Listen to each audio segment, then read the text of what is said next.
I am Dr. Himanshu Sarkar, now practicing in Bardhaman. I have done my MBBS from Menor Medical College in 2099 and 2009.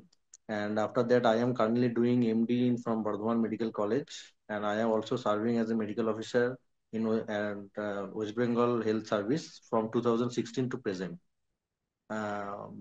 আজকে আমাদের topic হচ্ছে ব্যারে oesophagus সম্বন্ধে আমরা কিছু কথা বলবো যে ব্যারে ইসোফেগাস কি এবং সেটা কিভাবে আটকানো যায় এবং তার কি কি কারণ আছে, কি কি খাবার খেলে সেটা প্রতিরোধ করা যায় বা কি কি ওষুধ আমাদের পক্ষে নিলে সেটা থেকে প্রতিরোধ করা সম্ভব। তো এটি একটি অবস্থা যেখানে আপনার খাদ্যনালীর দেয়ালের টিস্যুগুলি দীর্ঘ সময় ধরে পেটের অ্যাসিডের সংস্পর্শে আসার কারণে পরিবর্তিত হয়। তার মানে খাদ্যনালীর স্টমাক থেকে কোনো অ্যাসিড খাদ্যনালীর কাছে যখন বারবার উঠে আসে, যারা অ্যাসিড রিফ্লাক্সে, এই অবস্থা সাধারণত যাদের মধ্যে দেখা যায় যারা অ্যাসিড রিফ্লাক্সে ভুগছে বা গ্যাস্ট্রোইসোফেজিয়াল রিফ্লাক্স ডিজিজ নামে একটি অবস্থায় আছে, এবং সেই গ্যাস্ট্রোইসোফেজিয়াল রিফ্লাক্স ডিজিজ আক্রান্ত রোগীদের ক্ষেত্রে ক্যান্সারের ঝুঁকিও আছে। মানে এটি সাধারণত হয় যে স্টমাক থেকে যে অ্যাসিড সিক্রেশন হয়, সেই অ্যাসিড সিক্রেশন যদি ইসোফেগাসের মধ্যে উঠে আসে, তাহলে ইসোফেগাসের নিচের যে সেলগুলো, সেই সেলের মধ্যে কিছু পরিবর্তন হয়। সেই পরিবর্তনটিকে আমরা বলি যে ব্যারি ইসোফেগাস। এই রোগটির পার্টিকুলার কোনো লক্ষণ নেই।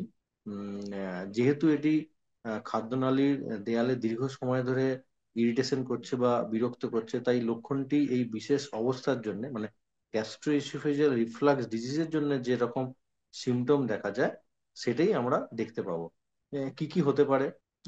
সাধারণত বুক জ্বালা দেখা যেতে পারে, খাবার গিলতে অসুবিধা হতে পারে, এবং মাঝে মাঝে বুকের মাঝে ব্যথা অনুভব হয়, যেটাকে বলা হয় নন কার্ডিয়াক চেস্ট পেন, বা এটা কোনো কার্ডিয়াক থেকে হয় না। এটা সাধারণত গ্যাস্ট্রোইসোফেজিয়াল রিফ্লাক্স ডিজিজের জন্য হতে পারে। এই অবস্থা সাধারণত একটি নমনীয় টিউবের মাধ্যমে ইসোফেগাস পর্যবেক্ষণ করে দেখা হয়, যেটাকে বলা হয় আপার জিআই এন্ডোস্কোপি, এবং কিছু কোষের নমুনা সংগ্রহ করা হয় বা শনাক্ত করা হয়, যা মাইক্রোস্কোপের নিচে দেখা হয়। এটাকে বলা হয় বায়োপসি করা হয়। বায়োপসি করে সেটা মাইক্রোস্কোপের তলায় দেখে তার পর্যবেক্ষণ করে দেখা হয় যে কি রোগটি ধরা পড়ছে বা কি হচ্ছে। এই অবস্থার ব্যবস্থাপনার জন্য অনেক উপায় আছে, যার মধ্যে কিছু জিনিস হচ্ছে যে পেটের অ্যাসিড উৎপাদন প্রতিরোধক ওষুধের ব্যবহার, যেরকম আমরা পিপিআই ব্যবহার করতে পারি, প্রোটন পাম্প ইনহিবিটর বলে। পিপিআই জাতীয় ওষুধ ব্যবহার করা যেতে পারে। কিছু কিছু সঠিক খাদ্য পরিকল্পনা অনুসরণ করা, যেমন জিইআরডির লক্ষণগুলো কমাতে সাহায্য করে। যদি আপনার বারবার অ্যাসিডিটি বা জিইআরডি থাকে, তবে অ্যাসিডিক খাবার জাতীয় জিনিস মানে সাইট্রাস ফল, লেবু, কমলা লেবু, টমেটো, এগুলো এড়িয়ে চলা উচিত। অ্যালকোহল সীমিত বা সম্পূর্ণরূপে বর্জন করা উচিত। কোনোভাবেই ধূমপান করা যাবে না। গরম পানীয় জাতীয় খাবার কম খেতে হবে বা অ্যাভয়েড করাই ভালো। যে খাবার থেকে ধোঁয়া উঠছে এরকম কোনো খাবার, তা ভাত হোক বা অন্যান্য ভাত, ডাল, তরকারি, যেখান থেকে ধোঁয়া উঠছে, স্মোকি ফুড, এগুলো ইউজ করা যাবে না।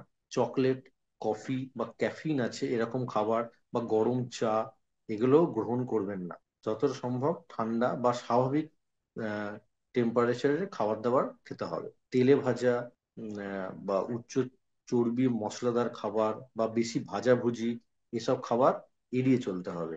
আর দিনে ছোট ছোট অংশে বারবার খাওয়া যেতে পারে, এবং খাওয়ার পরেই শোয়া যাবে না। আর রাত্রেবেলা যেটা করতে হবে সেটা হচ্ছে খাওয়ার পর মিনিমাম 2 ঘন্টা অপেক্ষা করতে হবে। মানে যখন আমি ঘুমাবো তার ঠিক 2 ঘন্টা আগে আমাকে তার রাতের ডিনারটা কমপ্লিট করতে হবে, তারপর শুতে হবে, না হলে গ্যাস্ট্রোইসোফেজিয়াল রিফ্লাক্স ডিজিজের চান্সটা অনেক বেশি বেড়ে যায়।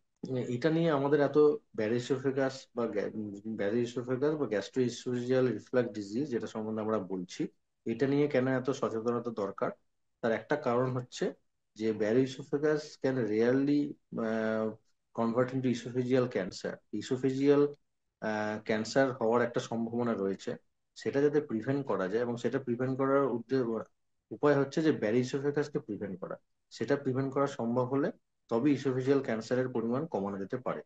যদি আপনি দীর্ঘ সময় ধরে অ্যাসিড রিফ্লাক্স বা জ্বালাপোড়ায় ভুগছেন, তবে ব্যারিসোফেগাসের বিকাশের সম্ভাবনা অনেক বেশি, এবং সেই সম্পর্কে আপনি আপনার ডাক্তারবাবুর সঙ্গে আলোচনা করা উচিত এবং তার পরামর্শ করা উচিত, এবং তিনি যে যে ওষুধগুলো দেবেন বা যা যা পরীক্ষা নিরীক্ষা দেবেন সেগুলো নিয়ে ফলো আপ করা উচিত। Thank you.